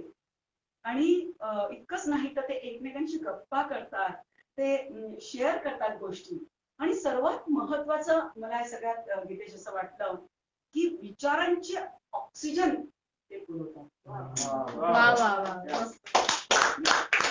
किती सजीव कळणं एखाद्याला की विचारांचं ऑक्सिजन हा सजीव माणूसच नाही पुरवू शकत. तर आणि आपण सगळ्यांनी या काळामध्ये प्रचंड मोठ्या प्रमाणात पुस्तकं वाचली आणि हे ऑक्सिजन आपण मिळवलेलं आहे, म्हणून आपण आज इतके ताजेतवाने दिसतोय. आणि शेवटाकडे येते की भीषण वास्तव अत्यंत संयतपणे कवितेतून त्यांनी मांडलेला आहे. त्याचा उल्लेख गीतेशने पण केला. जसा सुजाता म्हटली तसं मीही ते लिहिलंय की कोलाहलात त्यांनी अंत स्वर हा जपून ठेवलेला आहे. कौतुक आहे. एखाद्या शब्दाचा उच्चारही न करता तीव्रतेने त्या शब्दाची जाणीव करून देणं ही कला त्यांना अवगत झालेली आहे. म्हणजे कितीतरी कवितांमध्ये त्या पर्टिक्युलर शब्दाचा उल्लेखच नाही, परंतु आपल्याला कळतं की हा शब्द तिथे आहे. आणि स्वतः मितभाषी तर ते आहेतच, पण त्यांची कवितेतही मितभाषी शैली आपल्याला खूपदा जाणवते. ही एक वेगळी अभिव्यक्ती आहे आणि ही असामान्य प्रतिभा आहे.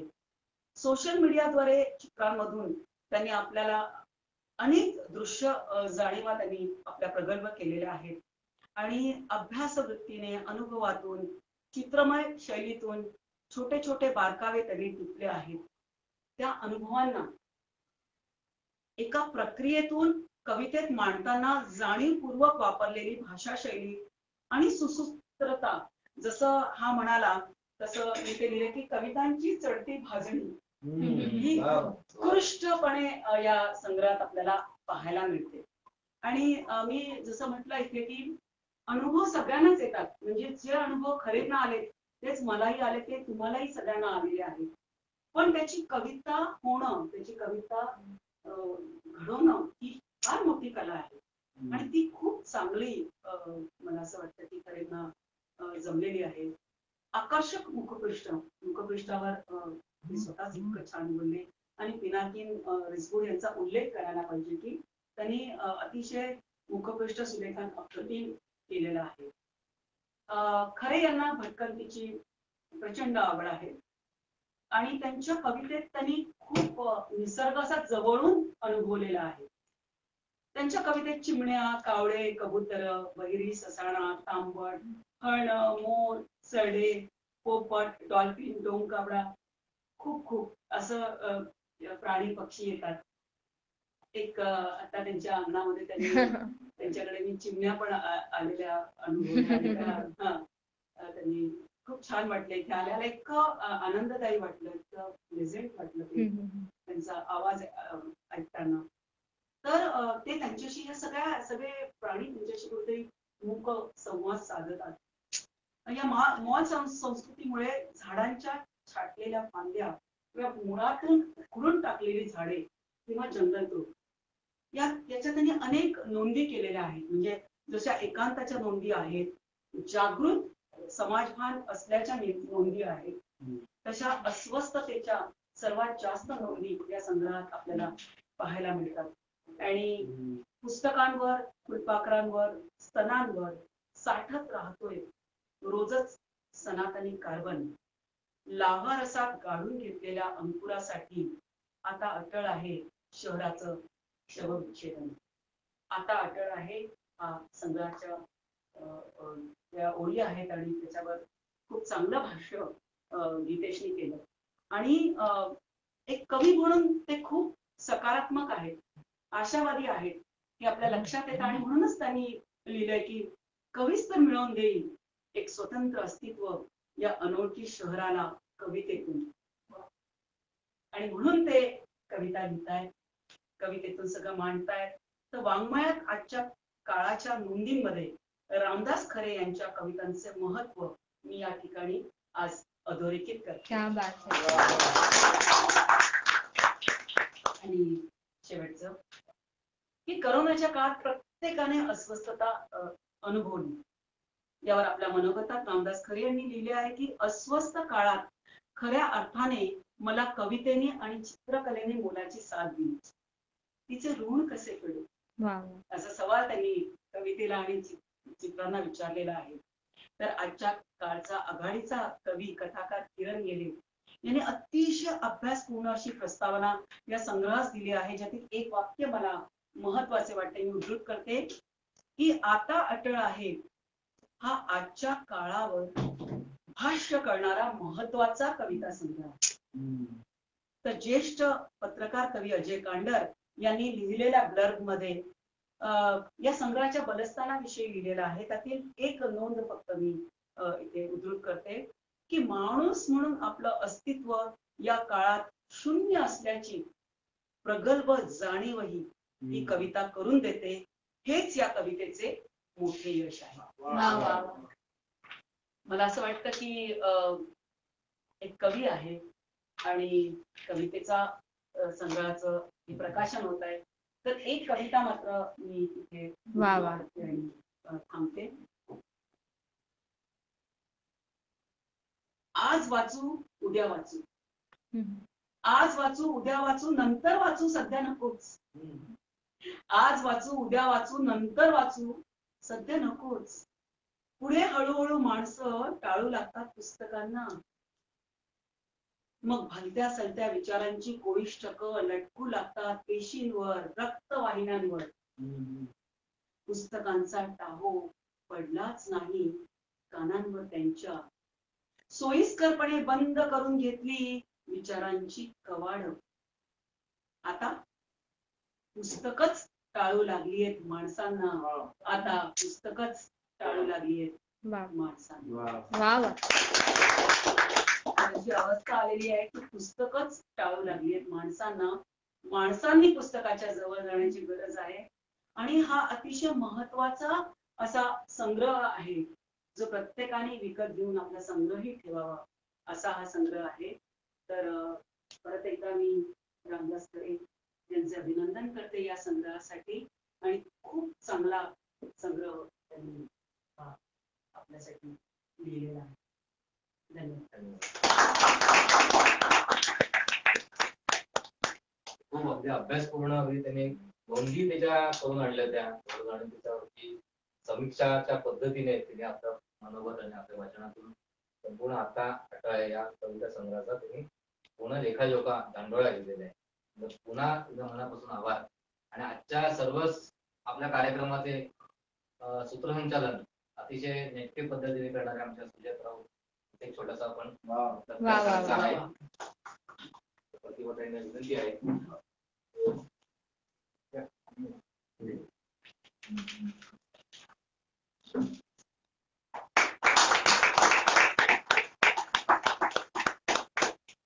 त्याचप्रमाणे आजच्या आमच्या कार्यक्रमाला आमचे परमभाग्य निरूपणकार, ज्येष्ठ साहित्यिक, समीक्षक, कवी अरुण जोडे लाभलेले आहेत.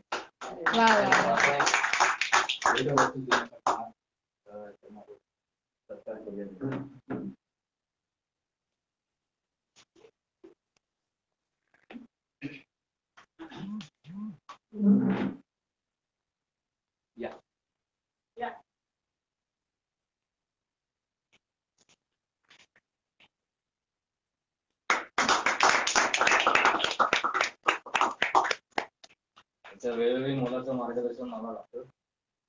आता चित्रकार पण आहेत.